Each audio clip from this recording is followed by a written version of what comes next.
प्रभू कृष्ण भगवान कृष्ण काय म्हणाले की तुम्हाला देह त्याग करायची गरज नाहीये, मी माझं नाव तुम्हाला देतो. आपल्या पाठीशी आपले यजमान उभे असतील तर कोणाची हिंमत होत नाही. त्या मुक्त केलेल्या स्त्रियांना भगवान कृष्णाने आपलं नाव दिलं, त्यांचा स्वीकार पत्नी म्हणून केला आणि त्यांना समाजामध्ये अधिकार निर्माण करून दिला. त्या 16,000 बायका आहेत. आपल्या हिंदू धर्मातल्या लोकांना या काही गोष्टी माहित नसतात आणि माहित नसतात, त्याच्यामुळे कोणी येतं आणि हिंदू धर्माला अशी टपली देऊन जातं आणि आपल्याकडे द्यायला उत्तर नाही म्हणून आपण ते सहन करतो, बोलू शकत नाही काही.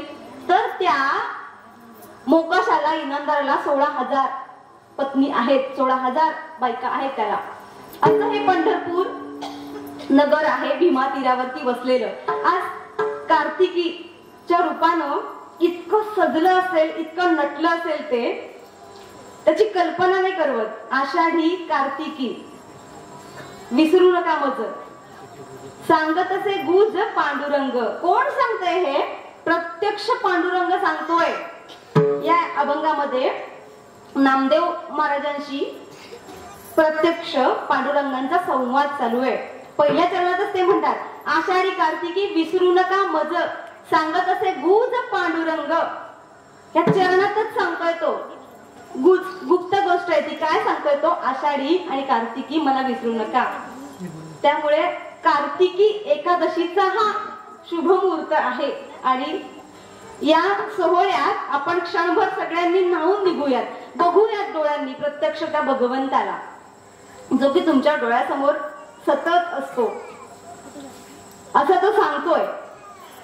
ज्या घरामध्ये म्हणजे ज्या वारकऱ्यांच्या घरामध्ये काही नियम असतात, बरेच नियम कडक नसतात, बरेच नियम कडक नसतात. एकादशी पाळली गेलीच पाहिजे. एकादशीचं फार मोठं महात्म्य, फार मोठं महात्म्य.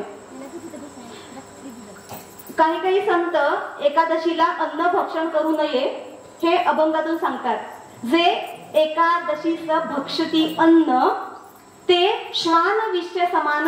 जगद्गुरु संत एकनाथ महाराज म्हणतात, एकादशीच्या दिवशी जे अन्न भक्षण करतील ते कशाच्या समान आहे? श्वान म्हणजे काय? कुत्रा. श्वान विष्ठे समान